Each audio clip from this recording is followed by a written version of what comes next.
glad of that experience. But how to explain that today in the world, right? The Spanish fashion system is growing and booming so much from the year, let's say, 1995, 1996. It's, I think that at this moment we are in 86 countries, but Inditex Group is in 90 countries. Mango Company is in 120 countries. Desigual is also in 80 countries. But also some European brands are also have been expanding since then all over the world. And some Moritz that belongs to European brand Alliance as well. Bestseller, the Danish company. And not many more, because if you analyze, for example, the North American brands, they are still in 20 countries, 26 countries. Italian is like an example in the premium segment with the richer brands expanding worldwide. But it's also, what happened to us? What was our change in mind? Our change in mind was after the accession to the European Union, when the Uruguay round was established to start to change the approach to safeguards and the quotas. The European Union, mainly led it and the Commission by Commissioner Mandelson, started what it was called internally in the Union to disarm the trade policy of the Commission, trade policy of the Union. They established just a kind of safeguards with the accession of China to the WTO, the accession of Russia, Federation also with the WTO, but were really never implemented until a strange situation that is now in the world, but I'm sure that will be really solved. At that moment, really, we discovered that understanding, owning the whole value chain, manufacturing, the proximity of manufacturing, but also the interrelationship with retail and with the best of retail, which is the premium retail and the brand retail, we were advancing quite a lot. And that has been a bit the situation in these years. We're really excited about the free trade agreement that was in moment negotiated with the common customs system, the Russian Federation, Kazakhstan, Belarus. We were really excited. We keep and we maintain our positive approach to our presence here, and we really are committed with our relation here. But something also we learned, and it's really moving our sector and our brands towards the world, is that once we started to expand internationally, we became better internally, locally. I remember in the late 90s, everybody in Spain was fascinated by foreign brands. But we realized that when we started to compete in New York, in Paris, in Düsseldorf, we learned also quite a lot of what the others were doing. And even as much challenging was the market in which we were, the best we were doing, not only there but also at home. So we really define a way by learning of competition, learning of competitors, of doing things at the excellent level. Right? And probably that's the secret behind not only Springfield and Secret, Cortefiel, the brands in my company, but also Zara, which is at this moment one of the best retailers in the world, and you mentioned, right? And Mango or Desigual. I think that's really important, and it's a very good learning. I really like to share with you, because I enjoyed so much in this Fashion Week, watching so fresh ideas that you own something unique, and you have to really to test it with the others, to put it to compete with the others, to what to improve, what is really different from us to the rest, and what kind of message we can bring to the rest. In the case of Spain, it's true that we combine it with a system quite based in logistics. It's key. I mean, the development of logistics in the Spanish industry has been amazing, and it has led the rest of the industries. I mean, starting from the fast fashion reaction, to time to market, to provide collections as fast as we can, not just to sell our clothes to the public, but to 10 demand of what the public really wants at this moment, right? Trying to shorten the times. That's been supported by an amazing development in logistics. Excuse me, you go to any Spanish airport now, I mean, of course, still 80% is tourism, right? Planes. Some years ago, plenty of Russian tourists that we really appreciate because you're the best country sending tourists to Spain. But second is the fleet of transport aircrafts. Fleets of shipments to provide fashion all over the world in time. Planes. Of course, we still employ most of all ships.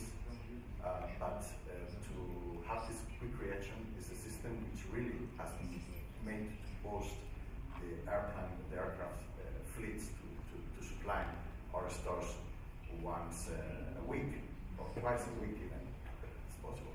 So that's been really interesting.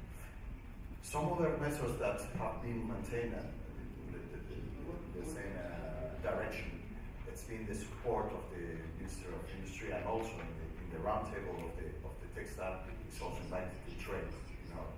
Government was separated, but they are just making power with designers as well, with the council of designers, with producers, with fabric producers, all together with retailers. All together we are sitting in the same table, and we decided to create the national awards for the fashion industry. There were cultural minister awards for just designers, but were quite followed by a minority of people really involved in culture. Now this is, how to say, I'm sorry for that, but it's kind of the Oscars of the fashion. It means we will award the designer for his art, her art, but we will award the shoer or the couturier, which is in a small workshop doing the shapes as well, right? All the small chain that it's starting to become international. It's relevant because it has the support of Her Majesty Queen Letizia of Spain, which has got this very modern woman and representing the new Spanish working there, right? And we're representing and giving her support to that initiative granted. We were granted Grupo Cortefiel with the first award in national industry, as a big industry, in the first vetting. And that has also boosted because if the media are interested in a representative segment of the public interest, really helps quite a lot to put the focus on yes. For that reason, this kind of events really show that you are in a very good path in Russia. If you start to see it, to speak about it, to show with the creators, to show with the industry, try to find ones, then the talks start to work much better. And I have to say, I've been coordinating for my company during 4 seasons or shows in the New York Fashion Week. And I have to say that this Russian Fashion Week is in a very good path. And I commented before the speech, I really loved how in the Manege pavilion, it was really interacting with the population, with the Moscow people dancing in the door, just watching the people who was coming in and out, and it was amazing how to integrate. And also it's great because as a Spanish, I'm really honored that the Manege pavilion was designed and built by the Spanish engineer, Agustín de Betancourt, in 1889, if I'm not wrong. And really, I really feel a bit as that come. So thank you very much. I hope that our experience can also show a path for the Russian fashion, which is fascinating. And thank you very much for having us in your market and in your venue. Thank you.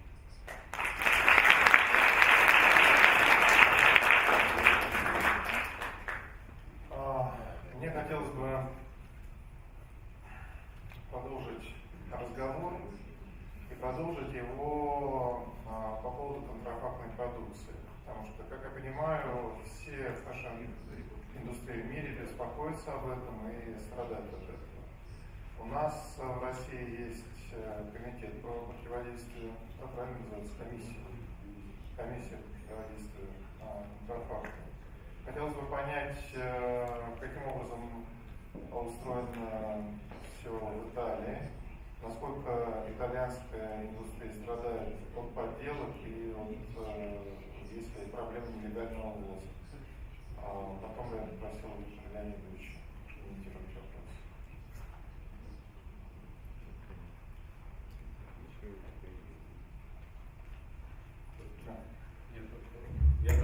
Я прошу прощения, я хочу немножко поправить Александра. В том плане, что контрафакт это лишь часть явления. У нас бывает так путаница, под контрафактом понимают все. И нелегальный ввоз, я имею в виду снижение таможенной стоимости, подмена товарных кодов, чтобы меньше платить пошлины, НДС, налог на добавленную стоимость. Вот. А контрафакт это понятная имитация под известные бренды и незаконное использование их. Эта проблема есть, она есть во всем мире, безусловно. Причем на лазурных берегах купить подделку гораздо легче, чем даже в Российской Федерации, под известным.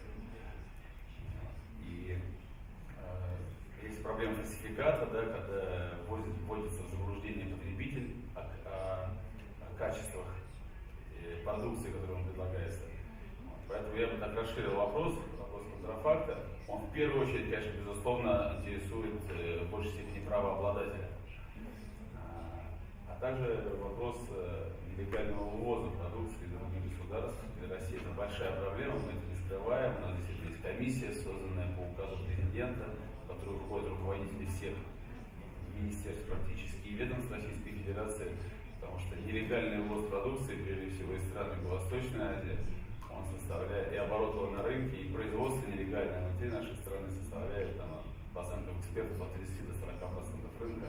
И это очень серьезный ущерб наносит не только бюджету Российской Федерации, но и тем, кто вынужден организовывать и реализовывать свое производство в рамках вот такой искаженной недобросовестной конкуренции.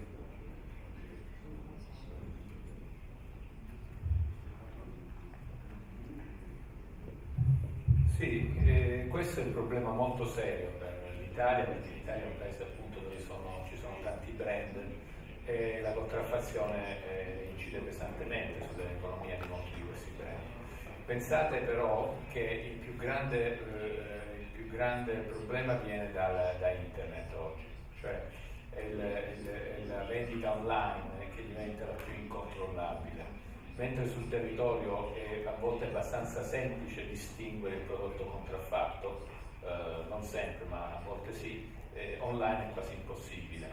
Ci sono dei siti, c'è il primo sito cinese che voi conoscete tutti, che è in causa in questo momento, con una causa legale con il gruppo Gucci, è stato calcolato che sul suo portale